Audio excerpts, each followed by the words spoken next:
Good morning, everyone. It's about 9:10 a.m. and as I promised a few days ago, I think, I'm gonna make a video in a pride outfit that I bought. So here's this. It's pretty simple. Mostly because I needed the new swimsuit. There was also obviously now is the time for pride collections to come out. So it's perfect timing. And basically I backed up so you can see it from head to toe. You don't miss a single ounce of this ensemble. We got the pink shorts, we got the top, all good. And when I was thinking about making a video with this outfit, I was thinking I need the outfit to be an important integral part of the topic that I'm going to talk about. So it's symbolic. And it got me thinking because these pink shorts right here are actually a swimsuit.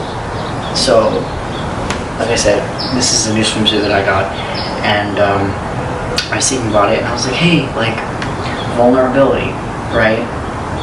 Because I think, a lot of, I don't know if it's just me, but I think a lot of, thinking about the ideas behind when you think of swimming, you think of body image issues and things like that. And I think a lot of people avoid swimming because they don't like the way their body looks. I know I did for a long time. I avoided swimming and things like that. So if there's anyone that thinks I can't swim, I can swim. I just didn't want to at the time that you might have asked me previously.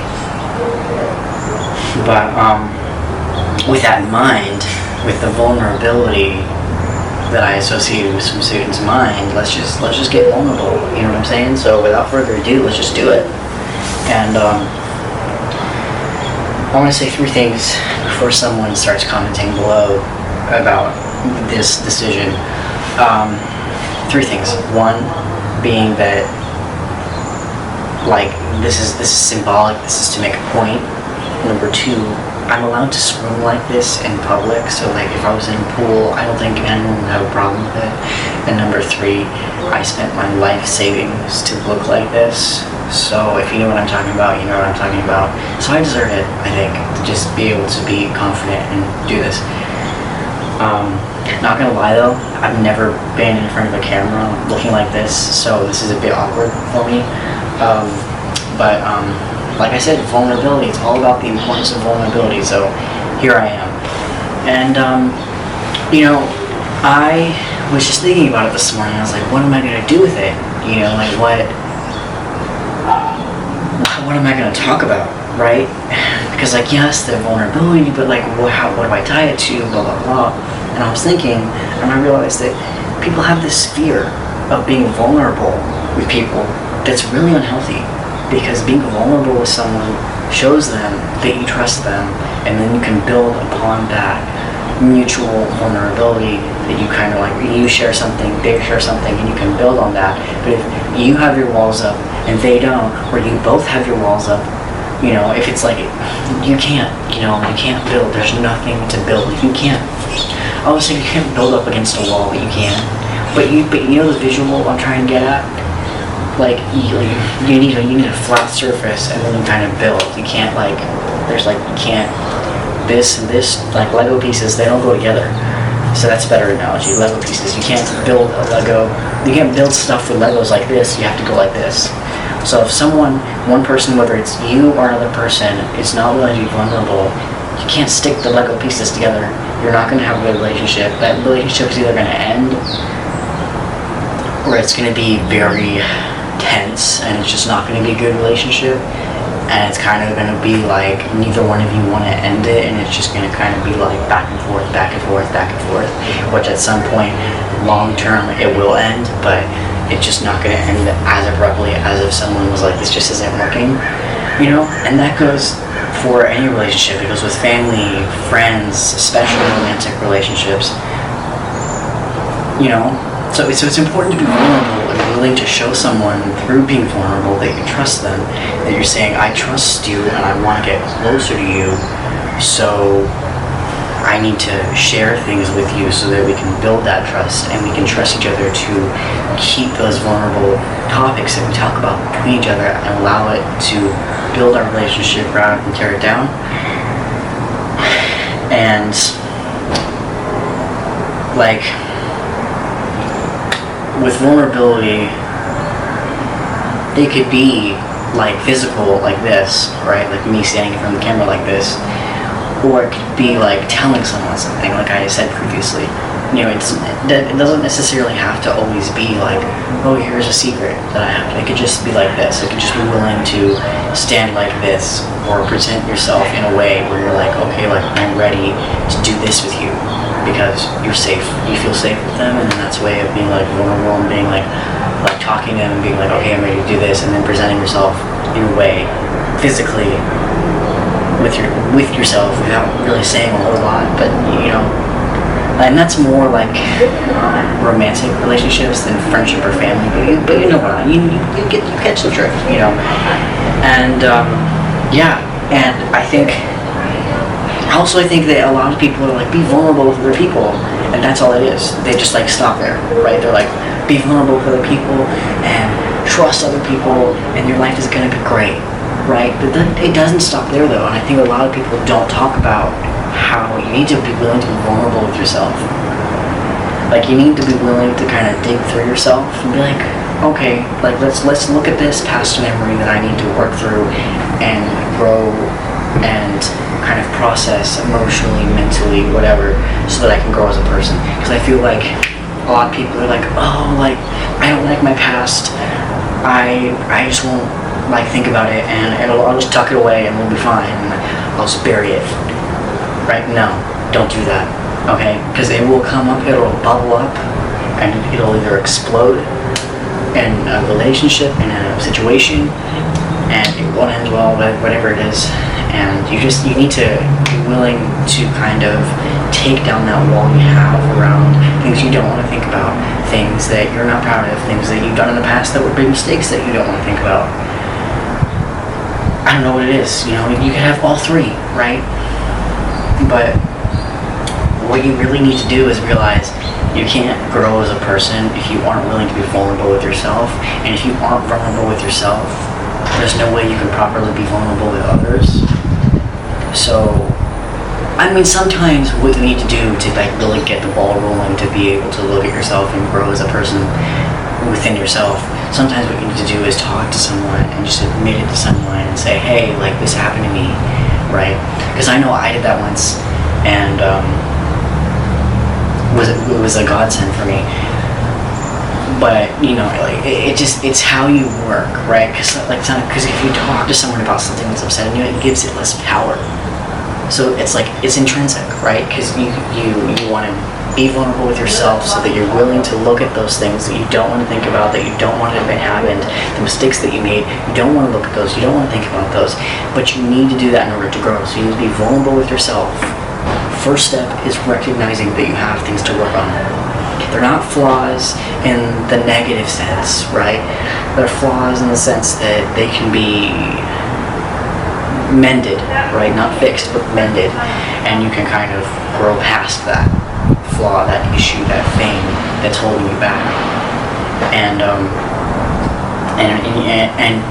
in order to actually tell someone and get the ball rolling and say, hey, this bothers me, you first have to recognize within yourself that something is bothering you. And I feel like a lot of people don't even get to the point where they can say, oh yeah, that's bothering me. They don't even get to that point. They never even look at it. They just bury it so deep they forget it exists. And then they're standing here like, oh no, like, why am I being held back? Why are my dreams not coming true? I'm working so hard, but I just can't do phone calls, or I can't do this, and I don't know why. Like seriously, like you need to just like look at yourself and look back at the things that have held you back in the past, whether it's a bad childhood memory, whether it's a previous bad relationship, a previous bad friendship, but you need to look at it. Because if you don't look at it, like I said, you're going to be a person who's like, I'm working so hard, but I don't know what's wrong. I'm not achieving this or this or this. You have to get past that wall that you put up. Trust me, I've been there. It's not fun. I don't want to do it either. There are days where I'm like, I don't want to do this, but do I force myself to do it anyway? Yeah, in baby steps, right?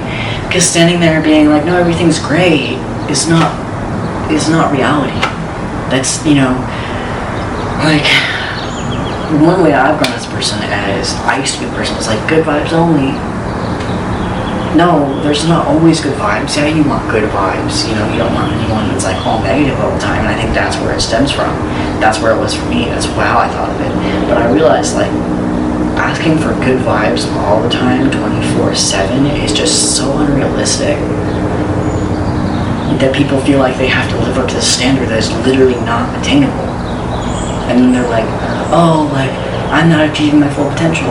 Like, maybe you are, but maybe you just aren't living up to this ideal that's literally not attainable. People talk about it in fashion magazines. They go crazy about really extensive Photoshop because then people see it in magazines and they see this idea of a person that's considered beautiful, right?